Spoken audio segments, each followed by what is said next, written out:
অনেক দিন ধরে আমারও ইচ্ছা করছিল কোরবানির গরুর মাংস দিয়ে খিচুড়ি রান্না করে খাওয়া।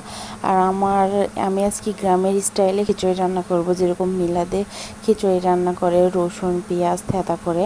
আমার কাছে এইভাবে খিচুড়ি রান্না করলে বেশ ভালো লাগে। এর আগেও রান্না করে শ্বশুরবাড়ির সবাইকে খাওয়াইছি, সবাই পছন্দ করেছে, তাই ভাবলাম আজকেও এভাবে খাওয়াবো। আর এই তো এই চুলাতেই সিমেন্টের চুলাতে রান্না করব। চুলাটা আছে মানে উপরে, সিঁড়ির উপরে। এখন এটা হচ্ছে গেট, মানে নিচে নামাবো। আর এইদিকে আমি তারাজের সাথে একটু কথা বলছিলাম, সে অনেক দুষ্টামো করছিল। তাকে বলছিলাম যে আজকে আমরা পিকনিক করব, দুষ্টামো করো না। আর এইদিকে আমি নতুন ডেকসি মাটি দিয়ে লেপে দিয়েছি, কারণ কালি ভরবে না। এইভাবে পাতিল লেপে দিলে পাতিলে একটুকু কালি ভরবে না। আর এই তো আমি সব মশলা রেডি করে এনেছি, চুলাতে রান্না করব তাই।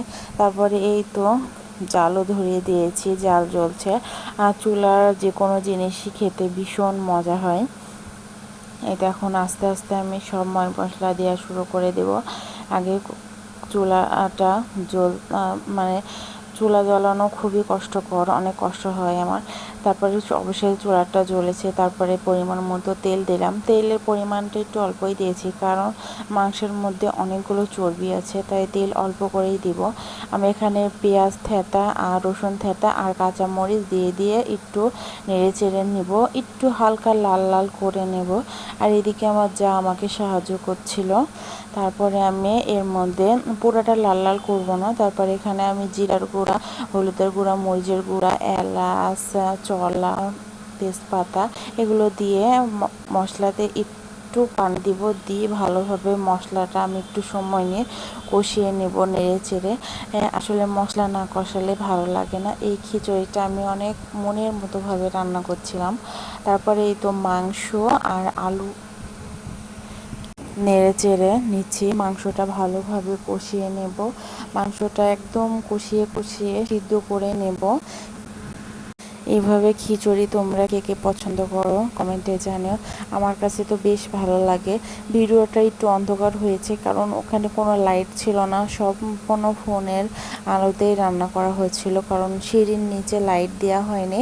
মানে ওয়ারলিংয়ের কাজ এখনও শেষ হয়নি। কারেন্টের মিস্ত্রি ডাকলেও কারেন্টের মিস্ত্রি আসতে চায় না। এই তো মাংসের কালারটা অনেক মজার মানে লোভনীয় হয়েছিল। আর খিচুড়িটা তো একদম মনের মতো করে রান্না করছিলাম, আলহামদুলিল্লাহ একদম যেরকম চেয়েছিলাম সেরকমই হয়েছিল। তারপরে চাল আর ডাল ঢেলে দেব, দিয়ে নেড়ে চেড়ে নিচ্ছে। চালটাও আমি একটু কষিয়ে নেব, 2 মিনিটের মতো কষিয়ে নিয়ে পরিমাণ মতো পানি দেব। পানি দিয়ে ভালোভাবে কষিয়ে নেব, মানে তলে একটু লেগে যাচ্ছিল। তারপরে আবার একদম ঝোল দিয়ে দিব। আর এই খিচুড়িটা যে এত মজা হয়েছে, গ্রামেও যে মিলাদের খিচুড়ি যেরকম হয়েছিল না, আমি ঠিক ওই রকমভাবে খিচুড়ি রান্না করার চেষ্টা করেছি।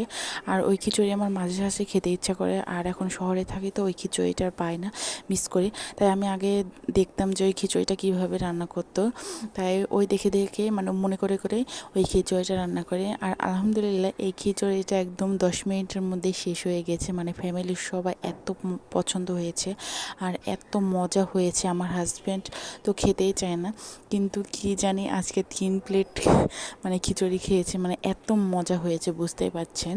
মজা না হলে তো খাই না। আর এমনিও আমার হাজব্যান্ডের খাওয়া কম, কিন্তু আজকে এই খিচুড়িটা অনেক মজা হয়েছিল তাই খেয়েছে।